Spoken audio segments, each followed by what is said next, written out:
E sabe que é uma coisa que eu concordo plenamente, até fazer um gancho para você me falar da Abralo, porque eu acho que aí tem uma grande oportunidade da Abralo no sentido de se posicionar e ajudar todos na transformação digital, porque uma das coisas que eu imagino e eu já ouvi, de que a tecnologia vai trazer facilidade para outros fazerem talvez uso da técnica. Por outro lado, e aí é um pouco do que a gente falou no início de como existe ainda profissionais que requerem, necessitam muito mais conhecimento, mesmo dentro da ortodontia, mesmo ortodontistas, porque eu imagino, você pegar, ver um sorriso e fazer o planejamento do início ao fim, você tem que conhecer. Então, na verdade, a história de que isso vai facilitar sem dúvida através das ferramentas que você tem disponível, para quem conhece. Para quem conhece. Para quem conhece. Né? Eu acho que aí talvez também dentro dessa... Isso que o Dado falou é muito engraçado. Eu sou da época, né, quase jurássica, 36 anos atrás, eu fiz especialização logo em seguida. Na minha época, as técnicas de arco reto não existiam, não existia esse produto disponível, eu ainda mandava todos os dentes. Então, o dentista tinha que ter o conhecimento e a habilidade manual para fazer. E os produtos eram caríssimos, porque vinha tudo de fora. A Morelli estava começando a vir para o Brasil, fabricar uma fabriquinha. Então, assim, não tinha poucos ortodontistas. Para fazer especialidade eram milhares de pessoas, poucas especializações. Era dificílimo você concluir o curso. E o primeiro curso que eu fiz de administração para dentista e gestão, eu lembro o Fará falava assim, minha mãe era médica e falava, conseguimos uma vaga com o doutor... Vogel vai ser em setembro, era janeiro, porque era uma coisa difícil você ter um especialista bom. Então, aquilo mudou, a técnica do arco reto facilitou, os cursos começaram a se proliferar, começou a surgir ortodontista de fim de semana, né, fazia um curso, aí cola o bracket, passa o arco, de repente, eu falava que eu tinha auxiliar minha que sabia mais do que muitos ortodontistas de clínica, que isso que o Dado falou é muito real. As iatrogenias com aparelho fixo são muito graves, é que a gente não para às vezes para olhar. Coloca esse aparelho, deixa o paciente some, aquele arco que tem memória, fica fazendo movimento, e quando você vê, nesse ponto eu acho que a iatrogenia... E o paciente não sabe de nada, né? Nada. Sabe de nada. E a iatrogenia com plástico vai ser muito menor. Primeiro que tem um soft que, queira ou não, alguém vai estar falando para aqui. Segundo, que o paciente começou a ver que o negócio não dá certo, para de usar e acabou. Sim. Então, esse é o ponto pacífico. Agora, sem dúvida alguma, tratar ortodontia com plástico é facilitador em um monte de coisa, mas engana-se quem pensa que você não vai ter que estudar, não vai se debruçar horas em cima, às vezes, de um clean check, que quanto mais complexo o caso, mais você vai ter que ter horas clínicas para preparar, isso também vai ter que compor o teu preço, né? Sim. O quanto você vai ter que se dedicar para um planejamento. Aí depois que você planejou, você fica mais tranquila, mas você tem que gastar muito do teu conhecimento e aplicar... Volta para o profissional. Volta totalmente para o profissional. Então, assim, tratar com o alinhador, independente do que vai ser feito, ele tem que ter conhecimento do que ele está fazendo. E aí tem que ser um ortodontista. Tem que saber fazer um diagnóstico, um planejamento, um conhecimento. E aquilo a gente estava conversando em paralelo. Às vezes, não é só ser ortodontista, é realmente ter estudado e entender o que você tem que fazer. Porque, às vezes, a pessoa é ortodontista, mas está defasada, não estuda, fica em clínicas colando bracket, passando fio, achando que isso é ortodontia. Isso, sim, é alinhar dente. E não é tratar o paciente ortodonticamente falando. Então, eu ainda acho que quem tem que tratar tem que ser o ortodontista. E talvez um pequeno movimento, alguém que queira movimento... não sei se porque... meu marido não punha nem tirava a borrachinha de nada, falava, isso não é minha área, não me pertence. E aí cada um no seu espaço. E cada vez mais meu marido é um clínico geral que a gente fala moda antiga, ele faz quase de tudo, exceção de odontopediatria e ortodontia, mas cada vez mais ele está abrindo. Então, assim, casos complexos de endodontia tem que estar na mão do endodontista, que tem um microscópio, que estuda com profundidade aquilo e que tem mais ferramentas.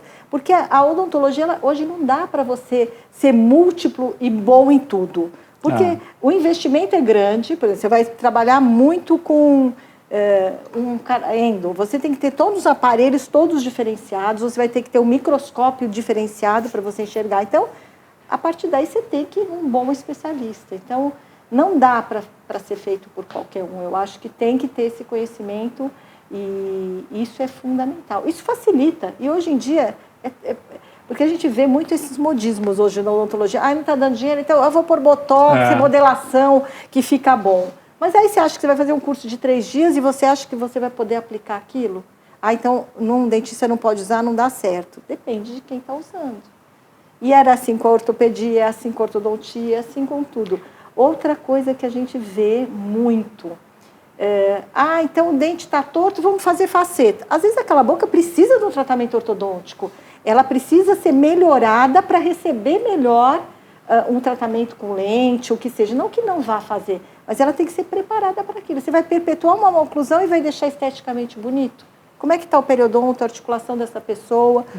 Quanto tempo vai durar isso? Quanto tempo vai durar isso? É que até 2 coisas que você falou que eu acho super legal. Uma, falta de foco das pessoas. Eu vejo muito no Instagram, currículo que eu recebo, a pessoa faz 10 coisas. Não, o que você faz direito? Né? Quando eu me formei, eu fazia muita cirurgia. Aí eu fiz um curso de implante, mas eu estava fazendo ortodontia. Uma hora eu falei, ou você é ortodontista ou você é implantodontista. Eu não consigo estudar, ficar muito bom nos dois. Exatamente. Eu virei ortodontista. E outra coisa é essa febre que virou no Brasil, essa coisa de lente de contato. E o que eu fico um pouco impressionado com alguns colegas, eu não vou falar todos os colegas, é como eles orientam mal os pacientes. Então eu tenho pacientes, amigos meus, que colocaram lente, que o colega coloca a prótese 2 milímetros dentro da gengiva, aquilo vai inflamar, vai ter uma inflamação crônica, vai ter ele vai ter problema, ele vai ter que mexer naquilo daqui a uns 10 anos no máximo. E eu falo isso para os meus pacientes, não, mas como assim, doutor? E é um paciente de 30 anos. Então, assim, amigo, você vai ter que mexer isso de 10 em 10 anos, né? Tem até, você falou que precisaria ter um preparo ortodôntico. Tem um jogador que foi goleiro do São Paulo, que ele era do Ajax, do Audax, não do Ajax. Que era a mudança foi boa, né? A mudança foi boa. Imagina. Mas... Ele tinha, assim, um apinhamento gigantesco nos dentes dele, né? E de uma semana para outra ele apareceu com os dentes retos. E branco, deve ser branco, super branco. Agora, assim, o que vai acontecer com esse cara no longo prazo? O que vai acontecer com os dentes desse, né? E assim, eu entrei na faculdade em 2000 e eu lembro que tinha um conceito na USP da odontologia minimamente invasiva, assim, de você mexer no dente em última questão até... Preservar. O próprio, né, eu lembro o Imparato da pediatria, que ele falava, né, eu acho que isso foi o começo da ideia dele, no sentido de, cárie em dentina, a gente nem remove, tampa, mata a bactéria de fome, não vamos mexer no dente. E hoje eu sigo ele no Instagram. Ele no Instagram, com a gente, e eu vejo que ele tem umas coisas tão legais, assim, do tipo, mexe o mínimo possível, né? E eu vejo o meu avô, que meu avô era de uma outra geração, meu avô se formou em 47 na USP. Preparo de black. Não então, e meu avô não tinha esse conceito da prevenção, né? E eu vejo que no final da vida do meu avô, o maior problema que ele teve foi que o meu avô escovava o dente todo dia, mas ele, quando era criança, ele falava, fio dental é besteira. E assim, não tem nem como criticá-lo, né? O primeiro trabalho que foi feito provando que tinha que escovar o dente para não ter problema periodontal é de 1992. Meu avô se formou em 47, mas meu avô acabou perdendo os dentes inferiores por problema periodontal. Meu avô tirou dente rígido, por problema periodontal. E qual foi o maior problema que meu avô teve no final da vida dele? Ter que usar uma prótese total. Então, assim, um paciente que hoje põe uma lente de contato, eu não vou falar que ele vai ter que usar uma prótese total, mas ele se torna um paciente de procedimentos invasivos no dentista para o resto da vida dele. Para o resto da vida dele. É que é uma visão de curto prazo, né? É uma visão de curto prazo, achando que isso vai ser a solução. E no Brasil existe esse apelo, né, à beleza, é um padrão que às vezes o próprio meu marido, sendo da área de estética, às vezes a pessoa vai e quer uma cor que ele fala, gente, não se usa isso, fica jocoso, né? Eles falam, o jargão deles é de louça celite, vaso sanitário, quer pôr uma privada na boca. E a pessoa não entende e às vezes não quer, e o que é pior, às vezes quer colocar lente totalmente desnecessária. Ele fala, faz um tratamento, melhora a posição dos dentes, depois a gente vem conversar. 99% que trata, depois não quer, quando muito, um clareamento dental, que é o que precisa, porque aquilo que incomoda esteticamente é um dente girado que no reflexo da luz não fica legal. A hora que você prepara com um bom preparo ortodôntico, você consegue melhorar. Sim. Às vezes uma microcirurgia periodontal para acertar a altura da gengiva. Então, é olhar o paciente como um todo e respeitar. E eu sempre tive uma coisa comigo, eu nunca faço para os outros que eu não gostaria que fizessem para mim. Concordo. Eu acho que é super. Então, essa eu acho que é uma mensagem muito legal. Será que eu estaria adepta? Eu falo que eu fui mexer no meu dente, o meu marido Renato usou para o casamento da minha filha, mesmo assim eu relutei. Porque eu falava, meu dente, é meu esmalte. Eu sou dessa época do minimamente invasiva, de você preservar o dente, nada substitui o dente. Justo. Então, isso é muito forte. Foi o João que fez. Foi o João que fez. Por ele teria feito de uma outra coisa, mas eu falei, não, assim tá bom, tá ótimo, porque eu acho que é isso, a gente tem noção do quanto é importante a estrutura dental, o quanto é importante a emenda com o dente e a gengiva, então, você mexeu, já não é mais o seu dente, tanto que eu de pequena tive que, adolescente, já tinha formado, eu bati o dente, tive que tratar o canal do dente da frente. Eu chorava, as pessoas, mas é um dente, eu falei, gente, é um dente, mas nunca mais a cor dele, isso vai mudar, então, preservar o que é seu é fundamental, isso é... Não, e se tem uma coisa que evoluiu, vamos dizer, na área da saúde, foi a odontologia, né? Tem uma...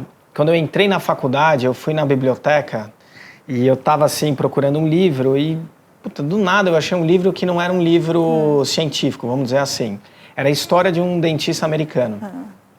Depois eu descobri que ele tem um instituto até hoje gigante nos Estados Unidos. Ele já morreu, mas ficou.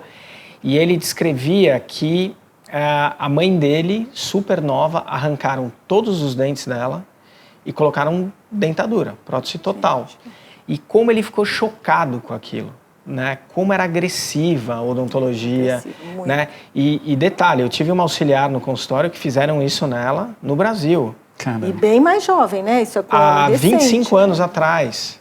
Que problema periodontal era tratado como? Arranca todos os dentes. Então, hoje, a odontologia, com a parte de prevenção, os cuidados que a gente tem, nós vamos ter no Brasil, pelo menos, assim, eu não saberia dizer os números, porque o Brasil é muito desigual, mas a pessoa que tem um acesso a dentista, ele vai ficar velhinho, ele vai morrer com todos os dentes. A tendência cada vez mais de você conseguir preservar, tendo bom cuidado, higiene, prevenção, etc. A água fluoretada que apareceu depois que eu me formei, né, que não tinha, isso já foi um grande benefício para a gente diminuir. As orientações que a gente dá para hoje em dia, a mãe já sabe, se você tem um filho pequeno, sabe, desde a orientação de amamentação, de alimentação da criança, que tem que escovar o dente, que não pode usar mamadeira com açúcar, tudo isso já vai num caminho de prevenção. Outra coisa que eu acho que também é muito importante, a prevenção da doença periodontal, não só com relação à escovação, mas a má oclusão. Então, uma má oclusão, ela gera pontos de contatos errados que vão invariavelmente levar à perda de dente, às vezes um dente sadio e com uma condição de escovação boa, mas por um trauma oclusal. E aí não adianta você reabilitar aquela boca esteticamente bonita e manter a má oclusão inadequada. Por isso que usar o aparelho movimentar o dente, dar esse equilíbrio, aí não era alinhar dente, aí é tratamentos ortodônticos, independente do produto que você vai usar, você vai devolver para ela um equilíbrio funcional melhor e mais adequado, que isso vai colaborar para que ela mantenha os dentes de forma saudável ao longo da vida.